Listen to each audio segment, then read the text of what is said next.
other's backs and rebuild this town.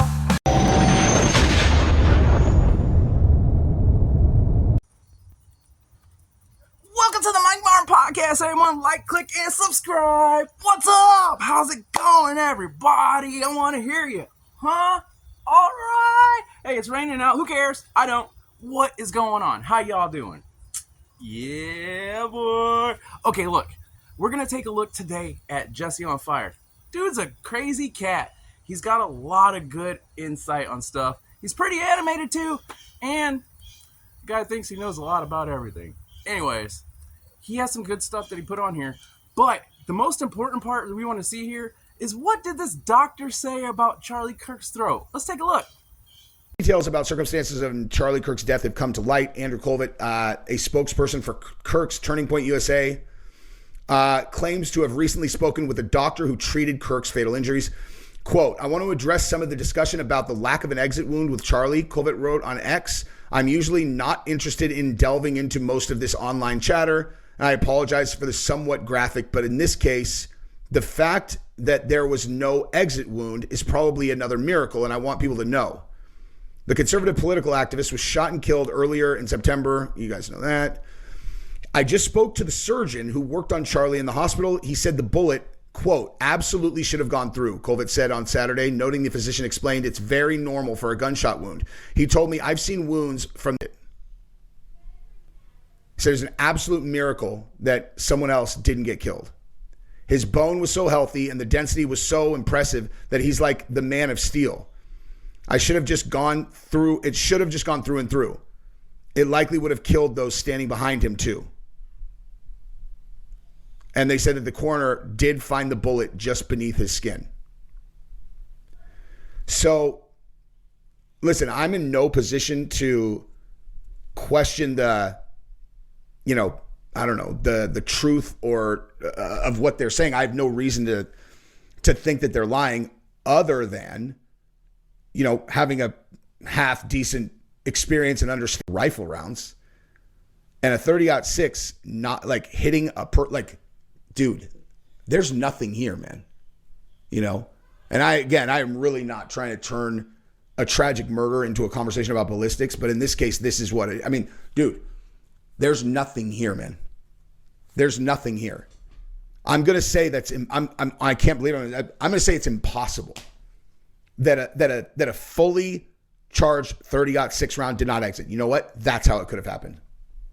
That's how it could have happened. The only way that this makes any sense, the 30-06 round hit his neck and did not have an exit wound, is if the kid or the kid's family, wherever he got those rounds, that they were packing their own rounds.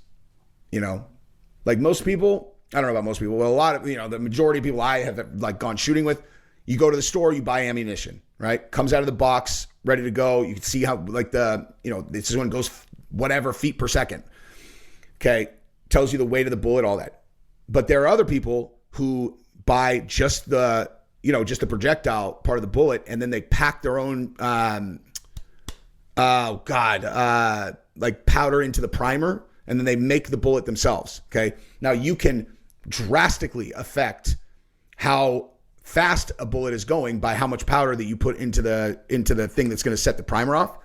And so if you put less powder, it'll go slower, right? It won't go as fast. So if that is not the case, if that's not what happened here, there's no way, dude. There's no fucking way, dude. A 30-06 from less than 200 yards. There's nothing here that can stop that. There's nothing there that can stop it. It's like, I'm not, think about it like this, dude. If you shot it in the air, is the air going to make the bullet stop? It's like if you held up a piece of paper, is that going to stop a 9mm round from going through it or any other? It's like, bottom line, there's not enough here to make that round stop that fast. It's just impossible, And I think that what we're going to see here is a lot of ballistics channels are probably going to test this out. And Yeah, I don't know about all that, people. Man of Steel, huh? That's a Man of Steel. Bones just so dense, so strong, tough. Come on, that's a 30-06. Come on now. Come on. It didn't happen like that. Gotta give Jesse credit. That's the only way I can see this happening. That bullet going in there and just underneath the skin, gotta pack that in there. You gotta pack it. That's gotta be Grandpa's gun, remember? That boy was worried about Grandpa's gun. Remember it? We all remember. I gotta get Grandpa's gun back. I don't think he knows. I want a little Furby. Okay, whatever. That's probably why, because damn these airplanes and... Hey, point being, these people are worried about that stuff, but look, that's all I can think too, is that they packed it. They packed it like that. Bullet didn't travel that fast, that hard stuff. That's the only way. Plus, remember, Candace saw the behind the scenes, behind the back footage. Remember that?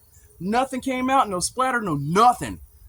I'm telling you now, that's probably right. Jesse's probably on fire with that one. Speaking of that, I gotta come back at you with something else, Jesse. Anyways, thanks for watching. Tell me your thoughts. What do you think? I think the bullet was packed. It was like that.